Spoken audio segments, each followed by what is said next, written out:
¿Qué tal? Muy buenas noches. Vamos a iniciar entonces la clase del día de hoy. Voy a compartir mi pantalla.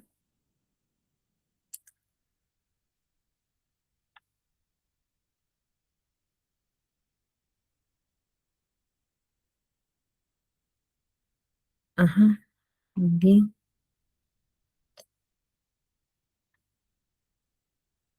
Ok, estoy compartiendo mi pantalla. Muy buenas noches, ¿cómo están? Bienvenidos a la clase del día de hoy. Eh, Como todos los viernes, les saluda la docente Amanda Francia. Y bueno, para esta clase que es para el concurso de ascenso o nombramiento docente, tenemos el tema número 3, el que corresponde al mundo antiguo y las primeras civilizaciones. Entonces, vamos a comenzar.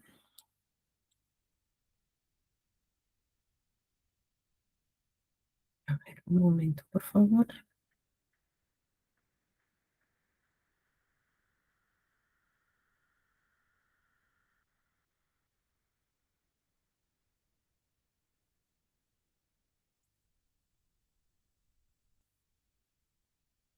Ok, comenzamos.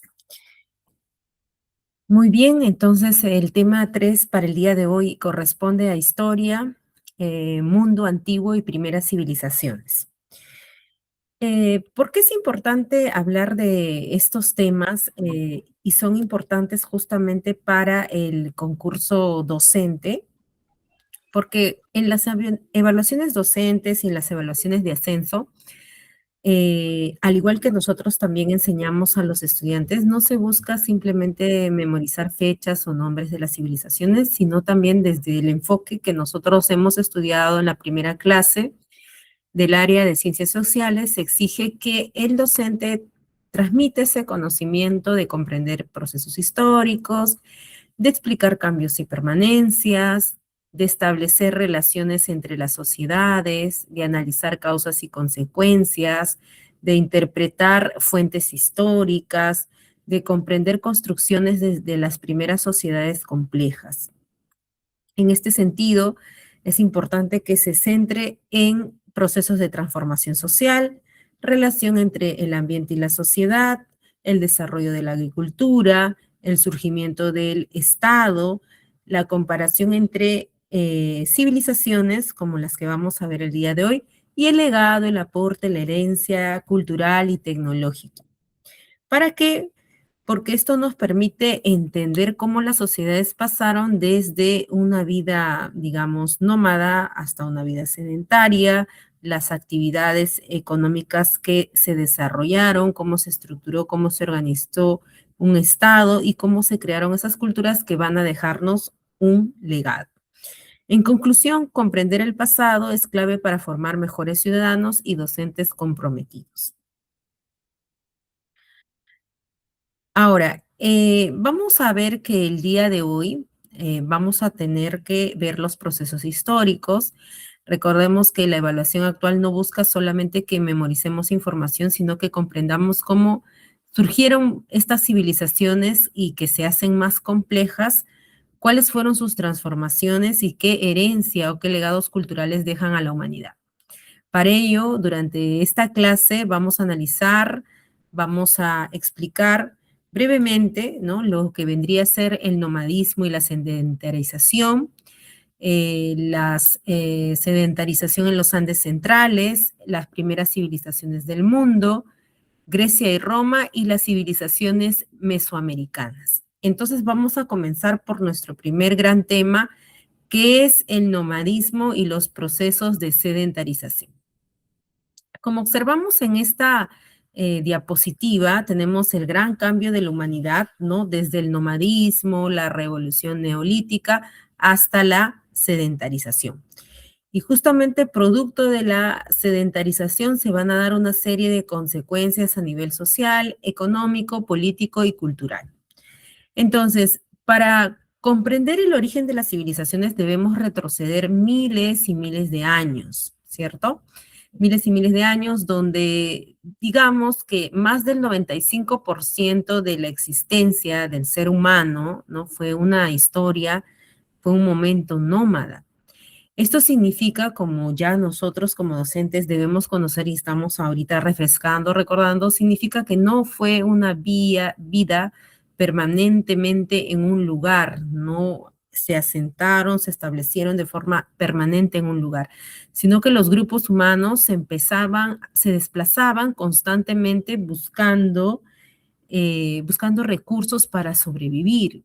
¿Y cuáles eran esos recursos que buscaban? Pues principalmente los alimentos, el agua, un refugio y animales para cazar. Entonces, su vida, la vida de estos nómadas, que lo han sido en la mayor parte de la historia humana, la vida de estos nómadas dependía totalmente de la naturaleza, ¿no? Por ello hablamos de que se estableció una economía depredadora. ¿Y por qué se llama así? ¿Por qué hablamos de una economía depredadora? Porque el ser humano tenía directamente los recursos del medio natural sin producirlos. O sea, no los producía, simplemente iba por ellos, ¿no? Sus principales actividades a través de la caza, la pesca y la recolección. Entonces, es importante enfatizar que los nómadas no producían alimentos, simplemente lo obtenían de la naturaleza. Por eso es que se habla también de una economía parasitaria, ¿no? Depredo, aniquilo con todo, pero no entrego nada a cambio a la naturaleza. En las características de estos pueblos nómadas fueron que se determinaron por ciertas características sociales. En primer lugar, se establecieron en pequeños grupos porque los recursos disponibles eran limitados. Su organización era en tribus, era una organización tribal, y la propiedad generalmente era colectiva, porque la supervivencia iba a depender enteramente de la cooperación y el material o la materia prima que ellos utilizaban como la base para todas sus herramientas era la piedra, ¿ok? Sus viviendas eran temporales, por eso hablamos de un nomadismo, y además existía una división propia del trabajo, ¿no? Los hombres por lo general iban a cazar a las presas y las mujeres se quedaban en los refugios enseñando tareas muy pequeñas o fáciles a sus descendientes, a su prole, y los hombres cazaban, ¿no? Las mujeres recolectaban y los niños apoyaban en las actividades básicas, ¿no? Y toda esta actividad, toda esta organización estaba justamente orientada a la subsistencia, ¿ok? A la subsistencia. Sin embargo, pasado ya muchos años, vamos a encontrarnos que se da el proceso de revolución neolítica. ¿A qué se referencia la revolución neolítica? Es uno de los hechos más importantes en la historia. Vemos ahí que ocurrió entre el año 10.000 a 4.000 antes de Cristo aproximadamente. Y esta revolución no es algo que se realizó de forma tan rápida, ¿no? No es algo que se haya realizado eh, así un cambio veloz, sino que fue un cambio paulatino, un cambio profundo. Y esto se dio debido al descubrimiento de dos descubrimientos fundamentales que fueron la agricultura y que fue la domesticación de animales. Entonces, por primera vez el hombre comenzó a producir sus alimentos, por primera vez el hombre empezó a darse cuenta que los animales, al ser encerrados, al permitir que se aparen entre ellos, iban a ser otro ser. Entonces, empieza aquí lo que vendría a ser la producción de alimentos y que va a permitir esto que el hombre de pronto ya no esté de aquí por allá buscando un lugar de forma temporal, sino que ahora tenga un lugar estable de donde comer. ¿Por qué? Porque produce sus alimentos, produce su comida. Entonces, a partir de esto, de esta revolución, se puede decir que el hombre se vuelve sedentario, ¿ok? El hombre se vuelve sedentario. Entonces, como consecuencia de todo este proceso del nomadismo, la revolución y por último la sedentarización, ocurren varios cambios en la vida del hombre, ¿ok? Los seres humanos comenzaron a cultivar, los seres humanos comenzaron a criar animales y ya no tuvieron la necesidad de desplazarse constantemente. Entonces, esto lo lleva a cambiar varios aspectos de su organización. Por ejemplo, en el aspecto social aumenta la población, van a surgir aldeas ya de forma permanente y comienzan a diferenciarse los grupos sociales. En los aspectos económicos hay excedentes agrícolas que permiten almacenar los alimentos, nace un intercambio comercial incipiente y aparece la especialización del trabajo. En el aspecto político, surgen autoridades ya permanentemente y se desarrollan formas iniciales de un tipo de gobierno. Y en el aspecto cultural, aparecen sistemas religiosos un poco más organizados. Más adelante se va a desarrollar también lo que se llama escritura, ¿cierto? Entonces, es importante tener en cuenta que las preguntas que nos van a venir, por ejemplo, van a ser respecto a las principales consecuencias de la revolución neolítica, ¿no? Porque ese hecho de pronto encadena una serie de transformaciones. Entonces, de una etapa nómada, el hombre pasa por su experiencia, por su observación, por el error, empieza a cambiar y ese gran cambio que se da de forma paulatina aparece con la revolución neolítica y como consecuencia trae que el hombre pueda permanecer en un lugar y producir su propio alimento y ya no viajar de sitio en sitio, sino establecerse, lo que se conoce como la sedentarización. Y esa sedentarización nos conlleva a una serie de cambios en su vida, ¿no? En su vida a nivel político, social, económico y cultural. Muy bien. A ver. Ahora, esta sedentarización también lo vamos a ver en un espacio de nosotros, en un espacio más cercano, que es la sedentarización en los Andes centrales. En los Andes centrales se va a dar también una sedentarización debido a un desarrollo autónomo, debido a un desarrollo original. ¿Ok?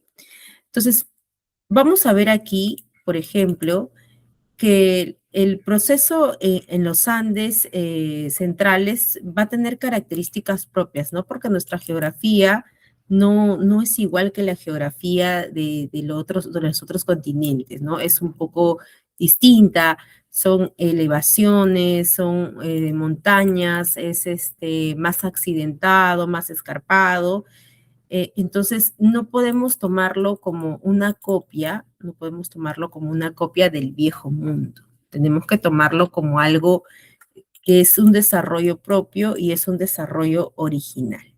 ¿Ok? Muy bien, entonces va a ser un desarrollo aparte, un desarrollo autónomo. Tenemos aquí que los primeros pobladores del Perú van a aparecer alrededor de los 15.000 años antes de Cristo, ¿ya? Y vamos a encontrar también puntos muy importantes donde se van a asentar estos pobladores, que va a ser la cueva de Piquimachay, Paiján y Toquepala. Los, como parte de esta sedentarización del hombre andino, ¿no? Los productos que ellos van a domesticar, que van a tratar mediante diferentes técnicas, ¿ya? Y de técnicas tanto que van a aplicar en la agricultura, como también van a aplicar sobre los propios alimentos, ¿no? Van a ser sobre las plantas y sobre los animales, ¿cierto?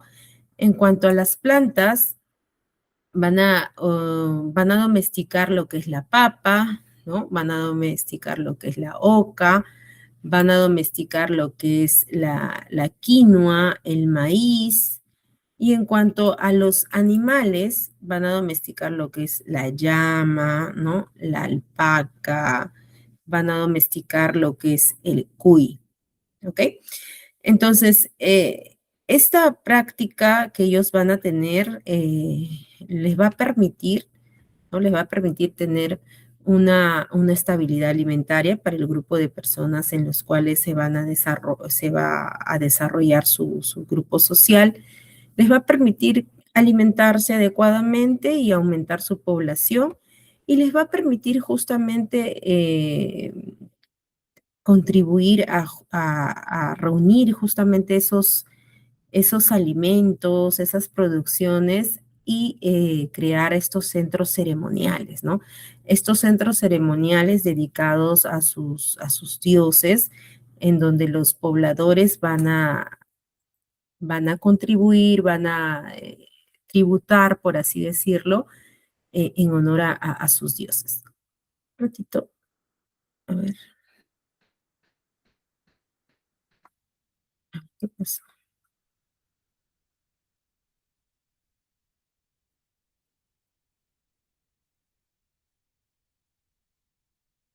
A ver, ¿qué pasó?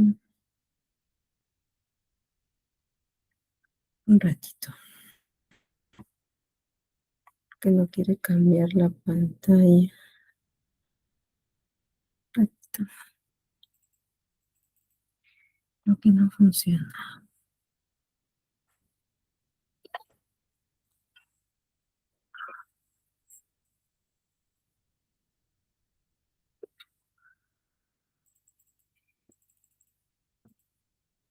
Ujú. Ah, ya. Ok. Ahora sí voy a volver a compartir, disculpe. Ventana, ok, compartir. Ya. Ok. Entonces estábamos hablando de que para hablar de los procesos de sedentarización en el mundo andino, no tenemos que tomarlo como si fuese una copia de Asia, de Egipto, de Mesopotamia, o un proceso histórico como los de Europa, ¿no? Los Andes centrales van a tener su propio desarrollo histórico y, no tienen, y son autónomos del viejo mundo, ¿no? De Europa. Entonces, los primeros pobladores van a llegar justamente a estos territorios de Piquimachay, Panján, Toquepala, de donde se han encontrado evidencias, restos de que ahí se produjeron las primeras ocupaciones humanas del territorio. En los Andes dijimos que se iba a domesticar estas plantas y estos animales. Estos recursos mencionamos también que iban a producir un gran crecimiento poblacional y el surgimiento de centros ceremoniales. Ahora, uno de los grandes temas, digamos, de las evaluaciones es referidos también a Caral, ¿ya? ¿Por qué? Porque Caral constituye una de las civilizaciones más antiguas y más importantes de América, ¿ya? ¿Qué quiere decir? Que se va a desarrollar aproximadamente, ¿no? Entre el año 3000 antes de Cristo y justamente va a coincidir con otras culturas, otras civilizaciones que también se van a desarrollar en el mismo tiempo, como Egipto y Mesopotamia. Esto demuestra que los pueblos andinos alcanzaron un alto nivel, ¿sí?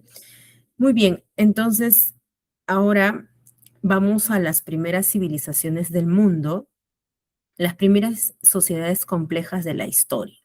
Pero primero vamos a describir brevemente qué es una civilización, ¿no? Una civilización viene a ser una sociedad compleja y generalmente esta sociedad, para ser una civilización, presenta una estructura, ¿no? Presenta un estado, ciudades, tiene escritura, tiene una religión organizada, tiene una división social, una especialización laboral. Entonces, tenemos aquí a las civilizaciones de, en primer lugar, Mesopotamia, Egipto, India y China. ¿Ok? Entonces, Mesopotamia, sabemos que es más que todo un espacio, ¿no? Significa tierra entre dos ríos, ¿ya? ¿Cuáles son esos dos ríos? Son los ríos Tigris y el río Éufrates. Río Tigris y río Éufrates. Actualmente viene a ser el país de Irak, ¿ok? Entonces, brevemente, ¿sí? Brevemente, porque tenemos que desarrollar varios temas. Los principales aportes de esta civilización es que se va a encontrar como un gran aporte la escritura cuneiforme, ¿no? Por la forma en que tenía de cuña, de clavito, ¿no? Y justamente se va a encontrar en la cultura sumeria, que es parte de este espacio entre dos ríos de la Mesopotamia.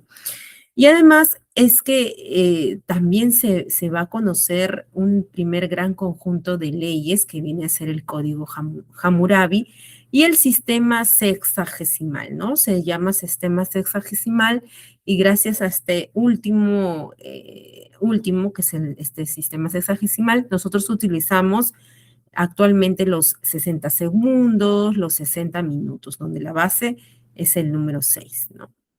En Egipto vamos a encontrar que se desarrolla en lo que es el Valle del Nilo o el Valle del Río Nilo y su organización política, al igual que muchas sociedades antiguas, va a ser teocrática. Su organización es teocrática, el faraón, que es el gobernante principal, va a ser considerado una divinidad, un dios, y entre los aportes más importantes de esta civilización vamos a destacar a la escritura jeroglífica, al calendario solar, a la medicina, a la arquitectura monumental. Por otro lado, tenemos a las grandes civilizaciones de la India y de China, las civilizaciones de Asia. Tenemos a la civilización india que también se va a desarrollar sobre un río, sobre el valle del río Indo, y los aportes que va a tener esta civilización van a ser principalmente el sistema decimal, el conocimiento del cero, el concepto del cero, los avances en conocimientos matemáticos y la religión del hinduismo.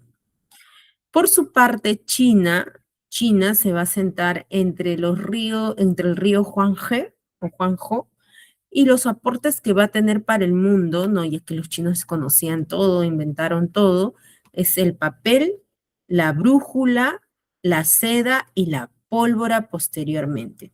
Claro que los chinos lo utilizaban más que todo para sus ceremonias o sus juegos artificiales, sin embargo, las sociedades europeas lo van a utilizar, asiáticas europeas lo van a utilizar como un insumo importante para la guerra. ¿Ok? Entonces tenemos ahí las primeras civilizaciones del mundo, las primeras sociedades complejas de la historia, Mesopotamia, Egipto, India y China. ¿Ok? Ahora veamos a las civilizaciones que son consideradas, estas civilizaciones son consideradas los pilares de la civilización occidental, ¿no? Cuando hablamos de las culturas clásicas o la cultura occidental, tenemos que hacer referencia a la cultura griega y a la cultura romana. Es la base de la sociedad occidental. Nosotros sabemos que somos peruanos, ¿no?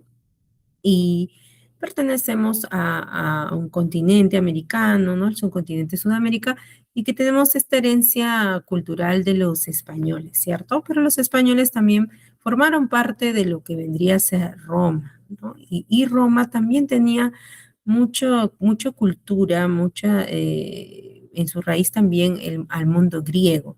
Entonces, cuando hablamos de las madres de la civilización, la cuna de la civilización occidental, de la cual también nosotros formamos parte por la herencia española, estamos hablando de la cultura griega y la cultura romana. Entonces, Grecia es considerada la cuna de la civilización, ¿no? Es la cuna de la civilización.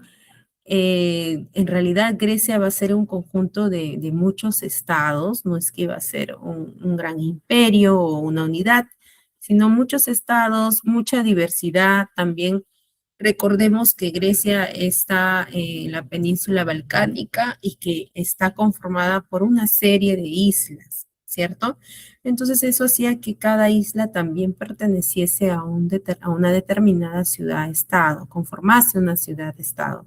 Entonces cuando hablamos de Grecia, ¿no? De esta Grecia antigua, estamos hablando de una eh, grandes y pequeñas ciudades-estados que compartían ciertas características, ciertos rasgos entre ellas y que se unían frente a otros enemigos, ¿no? Para luchar, para defender su espacio vital. ¿Cuál es la importancia histórica de Grecia, que es la cuna de la civilización occidental, que ha legado al mundo muchos aportes, como por ejemplo la democracia, como por ejemplo la filosofía, como por ejemplo la ciencia, como por ejemplo el arte, ¿no? En lo que vendría a ser la democracia, nosotros sabemos que donde se desarrolló, donde principalmente se dio esta forma de pensar, este sistema político, social, es en Atenas, una de las ciudades-estado de Grecia. Y los pensadores, los más importantes, ¿no? Son los grandes pensadores griegos, Sócrates, Platón y Aristóteles. En cuanto a la ciencia, vamos a ver que lograron un gran desarrollo a nivel de las matemáticas, a nivel de la geometría, a nivel de la astronomía. Y en cuanto al arte, también desarrollaron diferentes disciplinas como el teatro, la escultura y la arquitectura. ¿Qué podríamos decir en resumen de Grecia que nos ha legado tanto el mundo de las ideas, el mundo de la razón, el mundo del pensamiento? Ellos prácticamente se dedicaron a pensar, a establecer sistemas que pudiesen hacer que su sociedad funcione de una manera más adecuada, le pusieron nombre a todas las cosas, a todos los espacios, pensaron y pensaron para poder entender su mundo. Y en el caso de Roma, que está también muy vinculado a Grecia y también es un pilar de la civilización occidental, su importancia histórica es que va a construir uno de los imperios más extensos de la antigüedad, ¿no? Hay una frase que reza que todos los caminos llegan a Roma, ¿no? Haciendo entender de que la tierra donde yo pise siempre va a estar ligada a ser parte del imperio romano, ¿no? Toda su arquitectura, su ingeniería estaba dada en caminos que lleguen a la ciudad de Roma. Este imperio va a abarcar casi la totalidad de Europa, muy gran parte de Europa, también la parte de Asia, ¿no? La parte de Asia cercana al Mediterráneo y todo el norte de África, ¿no? Entonces, ellos, los romanos, les van a llamar incluso al mar Mediterráneo, que está apareciendo ahí en la imagen, le van a llamar Mare Nostrum, ¿no? Mar Nostrum, como haciendo referencia a que es el mar de ellos, es el mar de ellos, porque prácticamente es el espacio por donde ellos se movían, trasladaban sus alimentos a las personas, también sus barcos de guerra, entonces era como su espacio, un espacio importante para ellos, Mare Nostrum, ¿no? Es nuestro mar. Los principales aportes que van a tener los romanos es en cuanto al derecho, ¿no? Si hablamos, por ejemplo, de Grecia, el principal aporte es la democracia, ¿no? Donde todos participan de la vida política, todo el pueblo tiene derecho a participar de la vida política, todos, ¿no? Y lo que el pueblo dice es lo que se hace. En el caso de Roma, el aporte, digamos, más importante es las leyes, la base de numerosos sistemas jurídicos actuales, el derecho romano. Y hablamos también de que Roma, los romanos, donde pisaban con sus ejércitos, hacían caminos, construían acueductos. O sea, estamos hablando de un imperio de grandes ingenieros, ¿no? Si queremos hacer una analogía con una ocupación, una profesión, diríamos que los romanos eran grandes ingenieros. Y por supuesto que sí, ¿no? Porque construyeron grandes acueductos, grandes carreteras, grandes puentes, que unificaban lugares muy alejados y que brindaban justamente esa comunicación, ¿no? Por eso decimos que todos los caminos nos conducen a Roma. Y en cuanto a lo político, Roma va a heredarnos lo que vendría a ser el sistema de república, la organización del Senado, y en cuanto a la difusión cultural, la expansión del latín, ¿sí? Entonces, si hablamos de Roma, diríamos que el legado para el mundo actual es el derecho, la organización y la estructura. Ambas civilizaciones, tanto la civilización griega como romana, son las bases del mundo moderno. ¿Ok? Entonces, como idea clave tenemos que Grecia nos enseña a pensar, nos enseña a preguntar y nos enseña también a buscar la verdad, ¿cierto? Porque los griegos fueron grandes filósofos, grandes pensadores que hallaron a través de de sus incluso mitos, ¿no? Que son muy conocidos, todo lo que es la mitología griega y muy apasionante, muy enriquecedora, trataron de buscar respuestas a esas preguntas. Y si hablamos de Roma, vamos a entender como idea principal que nos enseñó a organizarnos, a construir y a convivir en sociedad. Las raíces de nuestro mundo entonces están en la cuna de la civilización occidental, en Grecia y en Roma. Muy bien, y así como hemos visto las grandes civilizaciones de Egipto, de Mesopotamia, hemos visto también las grandes civilizaciones de Asia, China e India, ¿no? Una gran civilización también americana que es Caral, como la civilización más antigua. También vamos a ver las civilizaciones que van a florecer en lo que es Mesoamérica, ¿cierto? Meso significa mitad, Mesoamérica significa mitad, y va a comprender, porque es una región, Mesoamérica, es donde se van a establecer las grandes culturas en el corazón de América, es una región.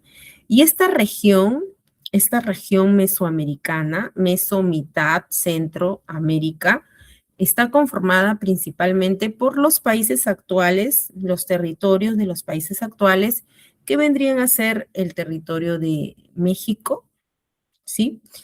El territorio de Guatemala, el territorio del país de Belice, el territorio de Honduras y el territorio de El Salvador.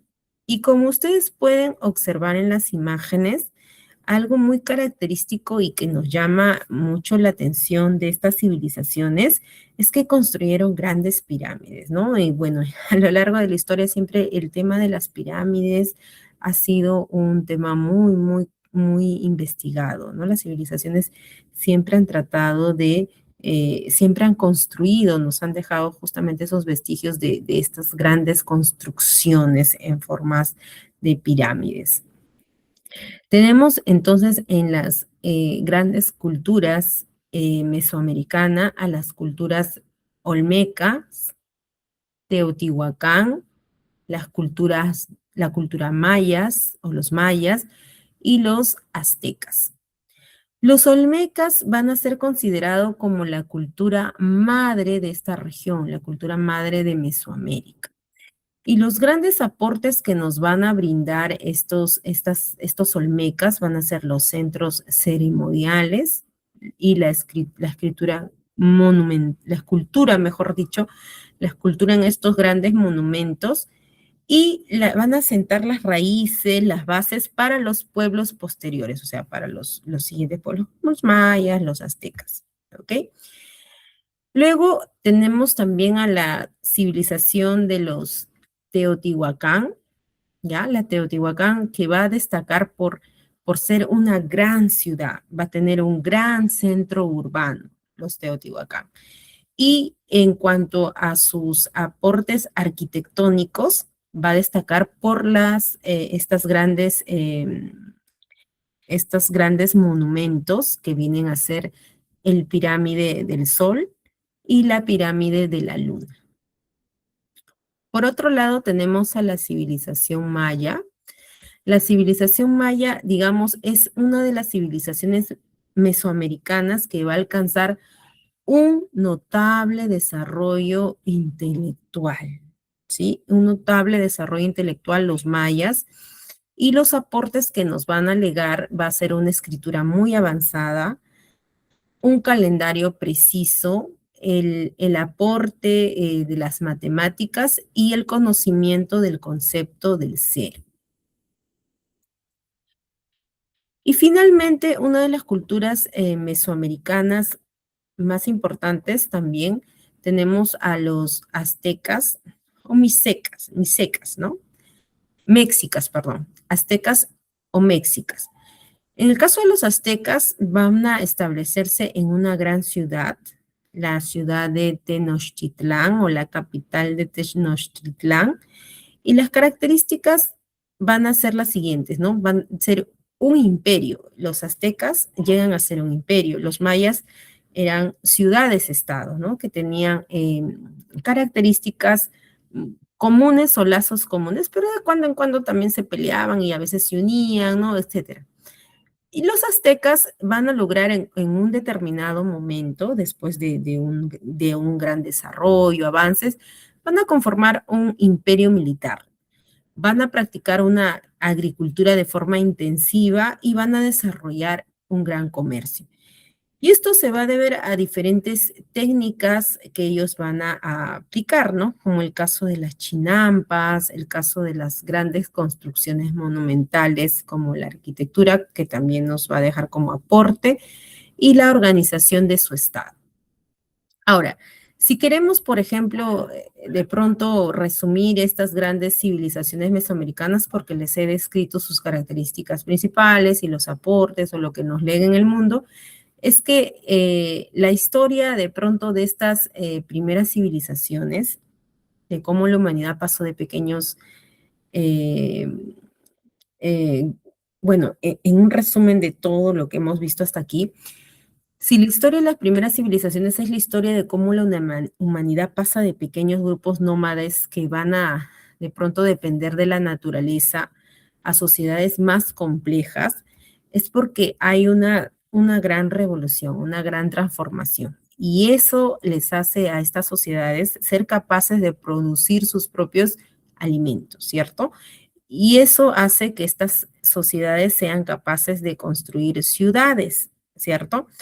Y organizar su estado y ahora que tienen más tiempo porque ya han sabido satisfacer sus necesidades más importantes, como es el de la casa, como es el de la vivienda y como es el de la comida, ahora entonces pasan a desarrollar conocimientos que aún influyen en nuestra vida actual.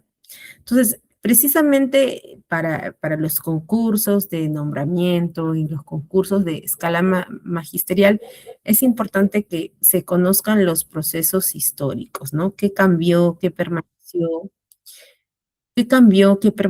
cuáles fueron las causas, cuáles fueron las consecuencias y explicar cómo estas sociedades transforman su realidad a largo tiempo.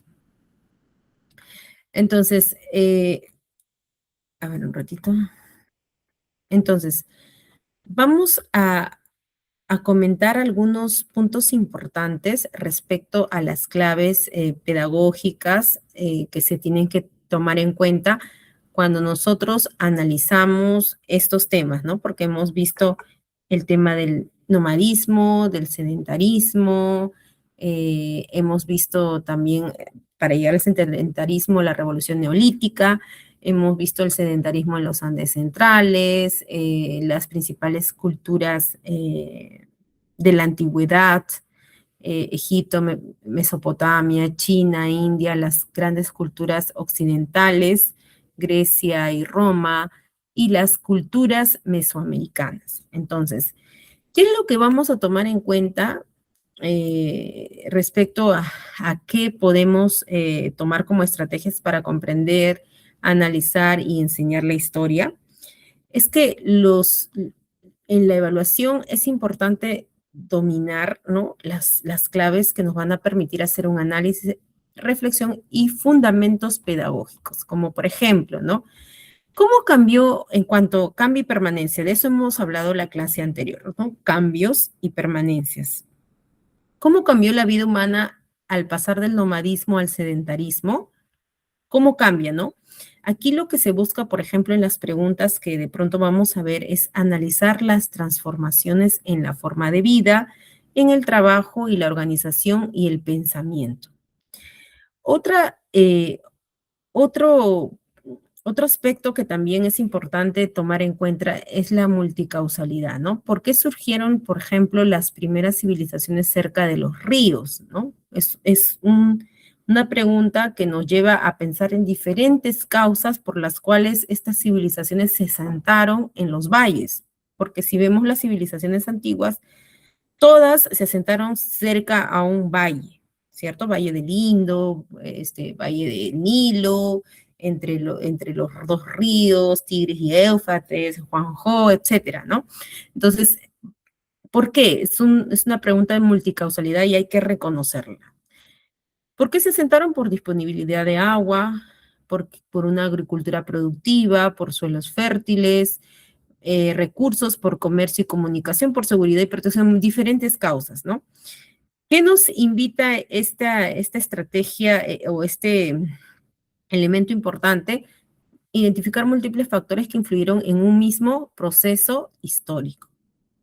Otro aspecto importante para tomar en cuenta para comprender, analizar y enseñar la historia es la comparación, ¿cierto? Por ejemplo, si tenemos a dos grandes civilizaciones que son cuna del mundo occidental, que es Grecia y Roma, ¿qué semejanzas y diferencias podemos encontrar entre estas dos civilizaciones? Pues las semejanzas son grandes civilizaciones, contribuyen en el arte, la ciencia y la cultura y influyeron en el mundo occidental grandemente, ¿cierto?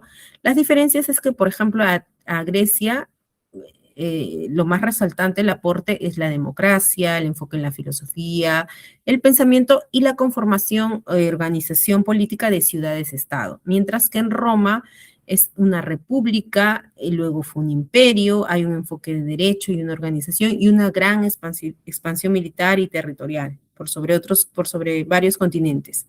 Entonces, ¿qué es lo que busca este elemento de comparación? Comparar justamente diferentes aspectos para establecer puntos en común y diferencias y aprendizajes.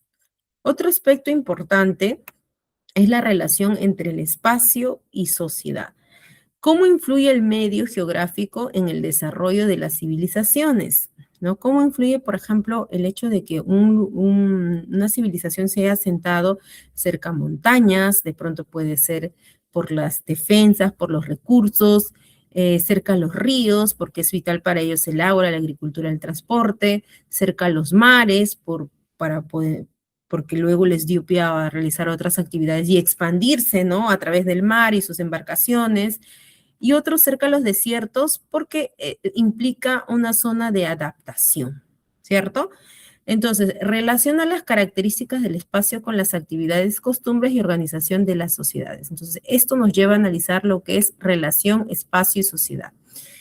Y finalmente, otro elemento, una estrategia clave pedagógica es la interpretación de fuentes, ¿sí? Es importante analizar los mapas, analizar las imágenes, analizar las líneas de tiempo, las cronologías, los textos históricos. ¿Por qué? Porque nos permite extraer información, interpretar el mensaje y relacionarlo con el contexto histórico. Muy bien. Ahora sí vamos a ir a los casos, para el día de hoy. Se han preparado tres casos. A ver, un ratito. Vamos a ir a los casos un ratito. Ya. A ver, tenemos un caso que se va a relacionar con el cambio y permanencia, con ciencia histórica. Entonces, regresamos a a nuestra anterior diapositiva, ¿no? Cambio y permanencia. Analiza transformaciones en la forma de vida, en el trabajo, en la organización y el pensamiento. Muy bien, cambio y permanencia. Cambio y permanencia. Entonces, tenemos ahí el primer caso. A ver, ya. El primer caso, ¿cierto? A ver, el primer caso que está relacionado con la conciencia histórica y con el punto número 1 que es cambio y permanencia. Analiza transformaciones en la forma de vida, trabajo, organización y pensamiento. Ok, ya nos queda claro. Entonces, tenemos aquí el siguiente caso, ¿no? Después de analizar el desastre de Saña de 1720, recuerdan que para ese tiempo, al igual que cada cierto tiempo nos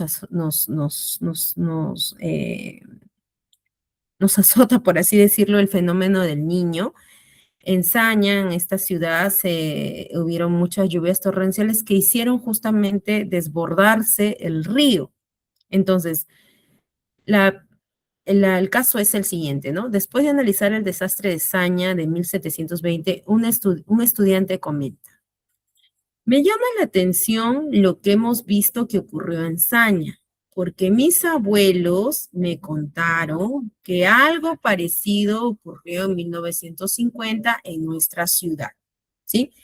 Dicen que llovió tan fuerte y por tantos días que varias casas se dañaron. Y algo parecido sucedió el año pasado, 1720, 1950 y el año pasado. Llovió tanto que las calles se inundaron y hasta el agua del desagüe se salió. Eso quiere decir que, como antes, nuestra cultura de prevención para afrontar posibles desastres sigue siendo limitada, ¿no? Porque está ahí estableciendo varios tiempos, ¿no? La estudiante dice, sigue siendo limitada nuestra cultura de prevención. Ok. La pregunta es, la pregunta es, ¿cuál de los siguientes aprendizajes se evidencia en el comentario del estudiante? El estudiante ha dado una conclusión a partir de lo que él ha leído, a partir de lo que ha estudiado, a partir de lo que le están comentando, ¿no? Le está comentando sus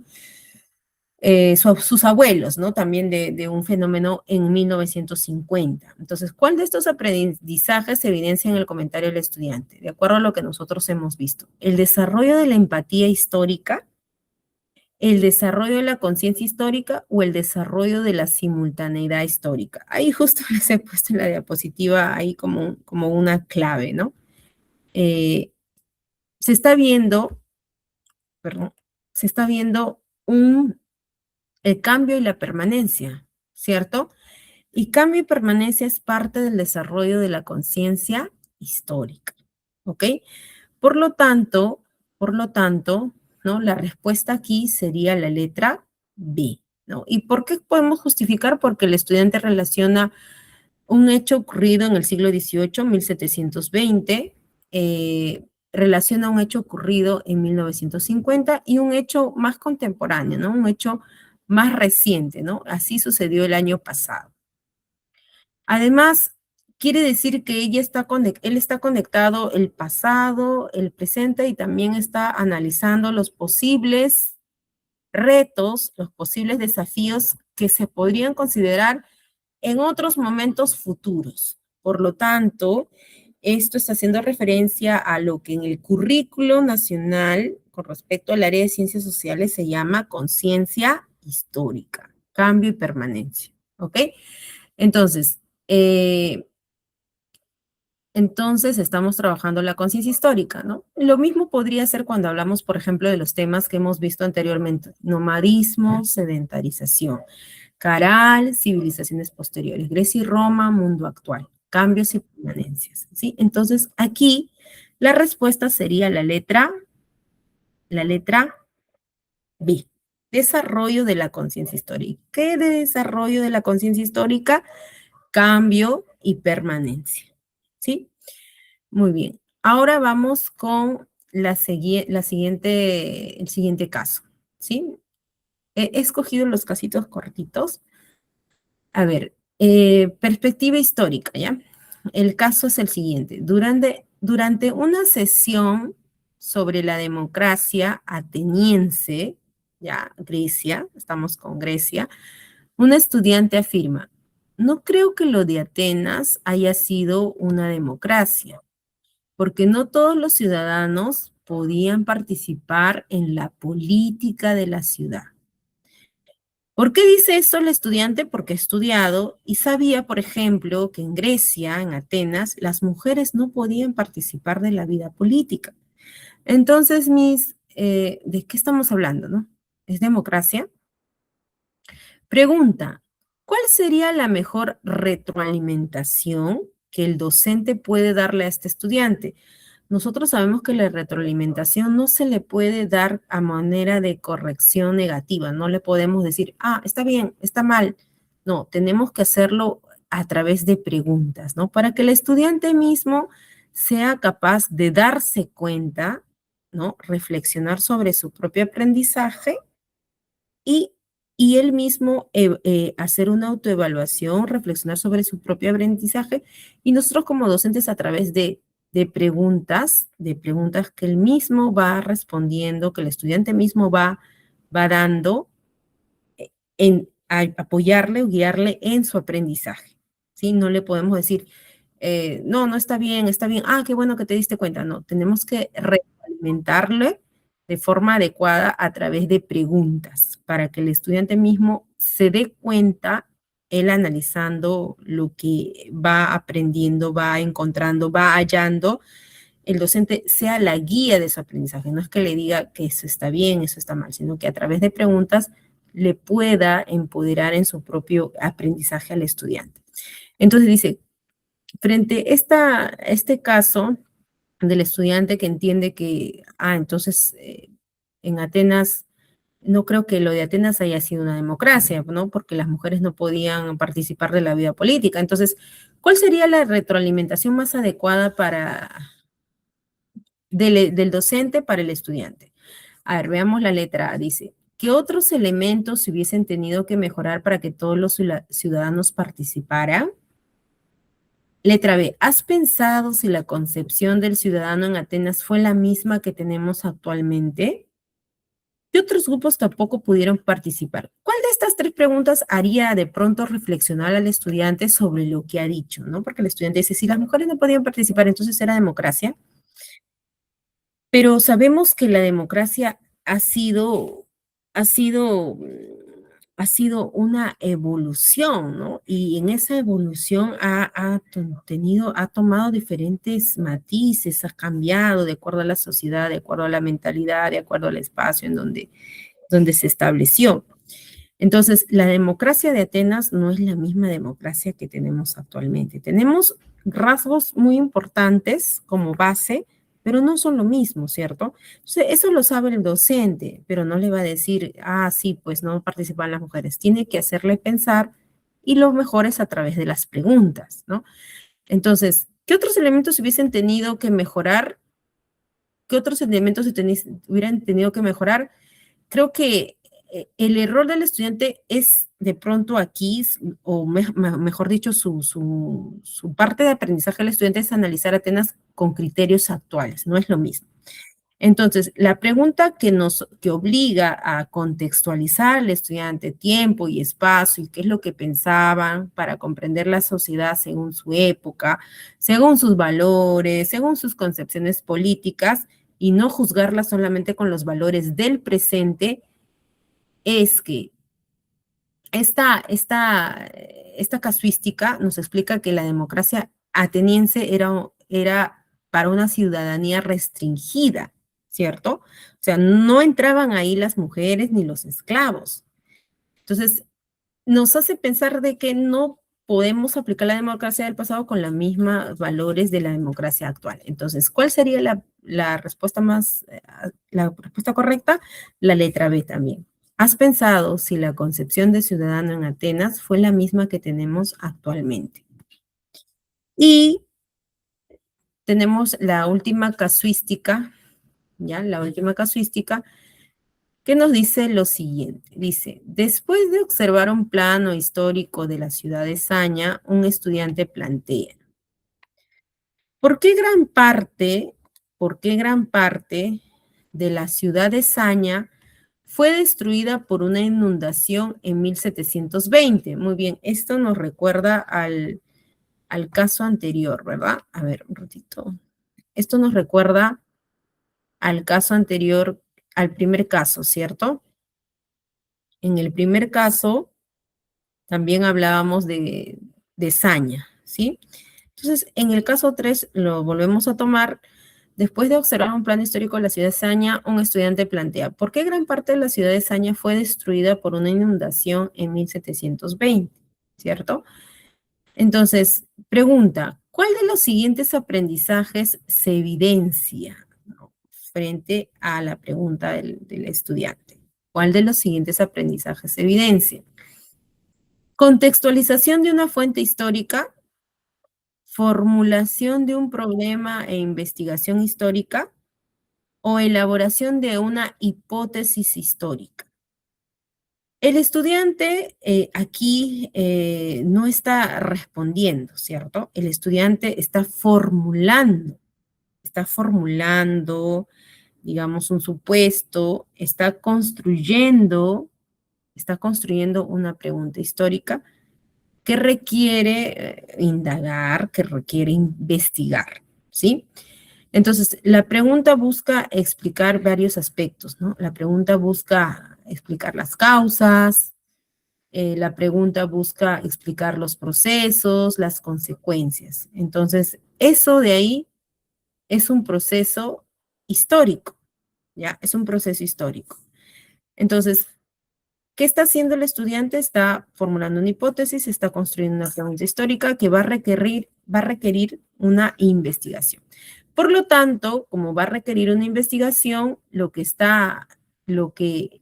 se está evidenciando en el aprendizaje es la formulación de un problema de investigación histórica, ¿no? Porque se está formulando una hipótesis, porque se está preguntando, se está construyendo una pregunta histórica que tiene que ser investigada, que tiene que ser indagada, y además porque esa pregunta busca explicar causas, procesos y consecuencias. Eso es un problema histórico. Entonces, sería la letra B, formulación de un problema de investigación histórica. Muy bien, entonces aquí ya tenemos los tres casos, ¿sí? Entonces, hemos, eh, hemos concluido con nuestra presentación. Solamente considerar que es importante que nuestra evaluación lo comprendamos a través de las estrategias que nos plantean también en el currículo, en el área de ciencias sociales, considerar la conciencia histórica, la perspectiva, el problema de investigación, los aspectos también de cambio y permanencia, multicausalidad, comparación, relación, espacio, sociedad e interpretación de fuentes. Muy bien, entonces, estimados, hasta aquí ha sido nuestra clase del día de hoy.